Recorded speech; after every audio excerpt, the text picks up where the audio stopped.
nekkoon seen xalaat ci tolluwaayu réew mi ak actualité ñu dem jëli ji yeneen ci ay vidéo seen xalaat ngir mën koy commenter. central waa Sénégal fi ma taxaw nii c'est devant le commissariat central mooy commissariat urbain de Rufisque. gis ngeen ni mu mel inondation yi kenn mënu fi jaar ku fiy jaar da ngay obligé simi say dàll wax say tubéy et ce qui est paradoxal c'est que ñu ngi nekk ñaari immeuble bi moo nekk direction service technique bu Rufisque. Donc les autorités locaux, que ça soit le maire de la ville de Rufisque, que ça soit le maire, regardez ce que nous vivons, nous, à Rufisque. Def ay promesses au niveau de l'assainissement, surtout de cette ville. Mais campagne pré-hivernale, c'est par anticipation, à mon avis.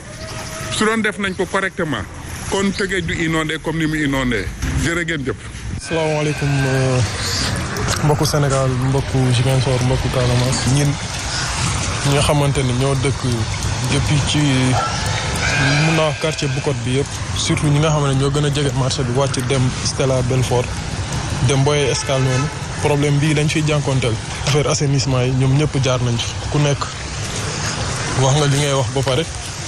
et puis ba tey problème baa ngi nii ku ñëw nga wax nga dem sa yoon pont bi wàcc na te daanaka lii moo ceinture Ziguinchor yëpp moo nekk nii lii mooy priorité bi xool leen lii regardez ça lii la mel nawet bu jotee wala nawet di jeex lii lay mel mu ngi nii kenn ko gisal seen bopp nag. asalaamaaleykum waa groupe des médias tey nag suñu wax ci réew mi mooy baykat yi ab baykat yi mënut a bay gerteem juróom-benn weer ni ci àll bi bay ba këram nga xonq cuy mu jël gerte bi gis ab commerçant bu taxaw fekk ci juróom-benn fukk nga ne ko doo ko jaay commerçant bi sonal ko suñ koy jaay ñeent fukk ak juróom loolu xam nga njaam la xam nga dictature la kenn xam lu mu doon. ñaareel ba Aliou Dia mi ne moom mooy avocat baykat yi maa ngi koy ñaan baykat yi bu naawee di wax ci ñoom dara naan teel la su gerte gi ñoree mu soog jox la ma ñu di wax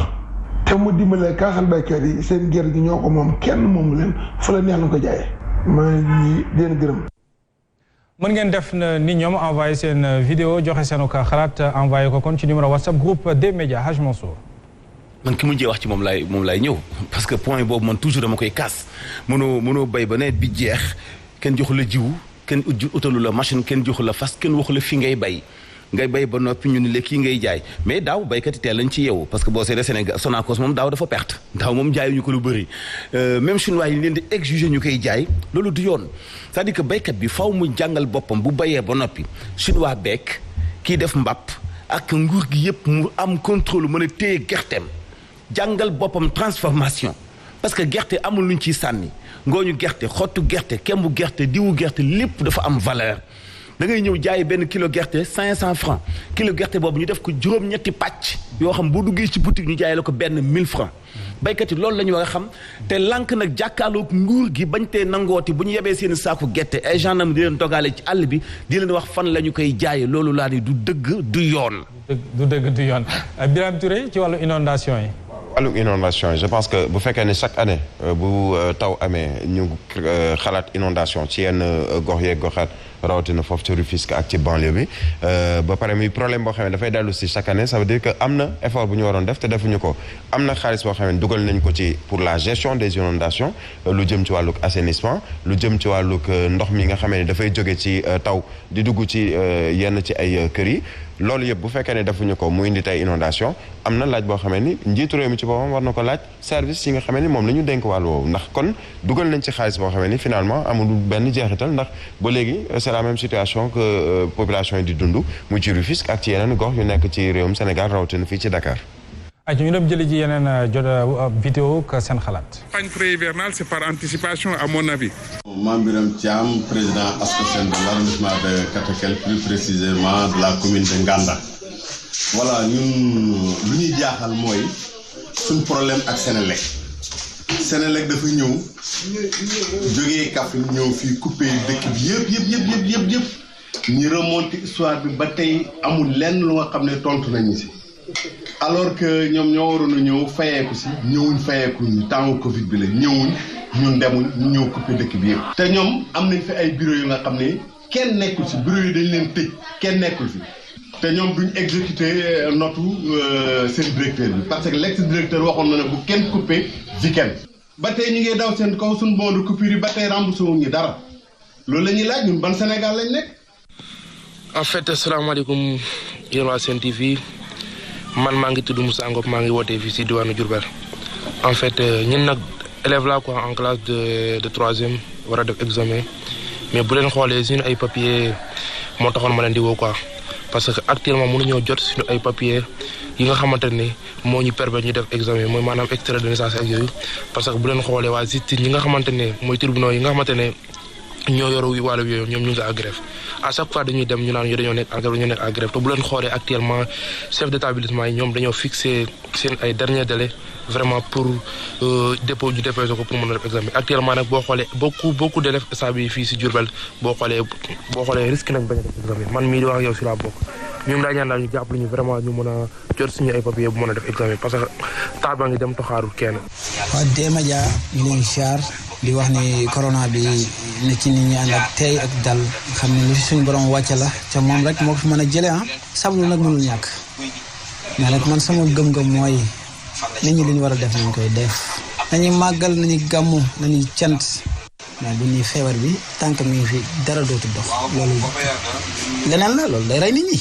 te nit ñi dañoo am seen yitte ñu war a doxee war a liggéey yor njaboot gi kon nañ dimbali ci nit ñi ci loolu daal ma sama xalaat.